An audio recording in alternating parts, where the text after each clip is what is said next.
Leadership is about others. A leader, as the Bible describes a leader, is a servant. For you to lead, you must first agree to serve. He who must be the greatest among you must be the least among you, must agree to serve you. So leadership is about others. As we give hope, we also work to transform lives. Yes. We also help. We know that there are notions that there could be a generation that is hopeless in quotes, but they are not hopeless. All these people are created in God's own image. All these people have a vision, and they have a mission in life. A mission to ensure, and a vision to ensure that they transform their lives and the lives of their neighbors for the better. And we are here to assist them. Yes. And we know that Kenya that was in 1960s is not Kenya that was in 1990s, and is not Kenya that is there today. Things change. Every other time we get proper leadership, people could be hopeless because there are no jobs. People could be hopeless because there is overtaxation. People could be hopeless because there is high cost of living. People could be hopeless because they can't afford education. But there is always hope, and the hope is the Almighty God. You can never delink politics from economic development. The role of politics in economic development, they are like twins. Because there is the process of electing a leader who controls the resources, who eventually grows an economy. So these two things are twins. Everybody in this country, anybody who goes to cast a ballot is a politician. That is a political process that they are engaging in, which means that they are all politicians.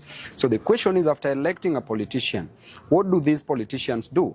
Some become dealers, others become leaders. Some have a mission to destroy the nation, some have a vision to transform lives.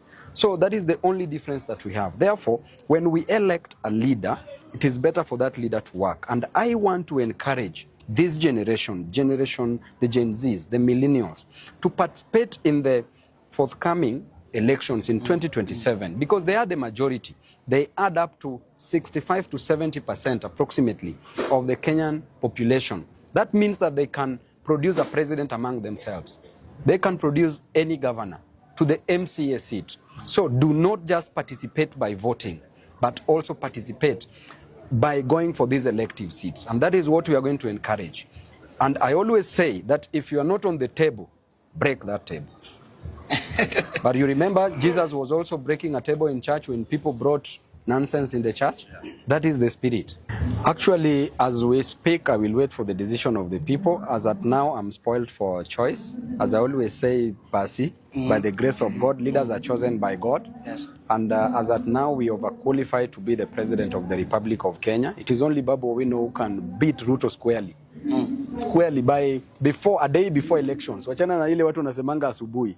Ini a day before elections tunaweza mwangusha. Ama vipi mrembo? Unaona huyu ni vota yangu ashakubali.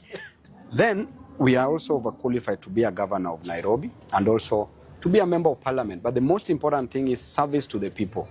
It's not just the electoral process. It's what do you do after being elected?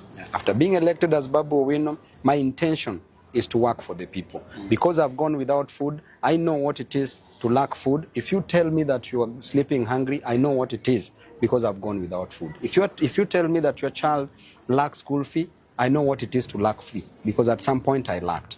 Therefore, the kind of leadership that I want in myself at whichever position that I will vie for in 2027, that shall be guided by the Almighty God. I shall work for the people.